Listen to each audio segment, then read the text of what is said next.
Okay, so this is a good one. You have to really get this to understand. If you're going to control your weight long term, you have to understand what PAL is. PAL is your PAL. It stands for physical activity level. And physical activity level is very important, and how you measure is with your NEAT, your non-exercise activity thermogenesis, raking leaves, doing stuff around the house.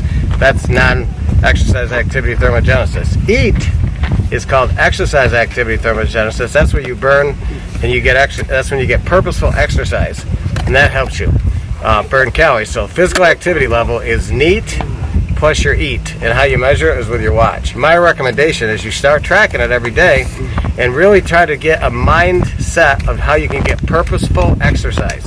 We actually go out and get mild to moderate, or maybe moderate to vigorous. Start out though mild to moderate, and in some of the videos coming up, I'm going to have my friend Jonathan, who's a trainer. He's going to be doing some exercises to show us how to get some of these mild to moderate and maybe moderate to more vigorous exercises in the gym. So stay tuned.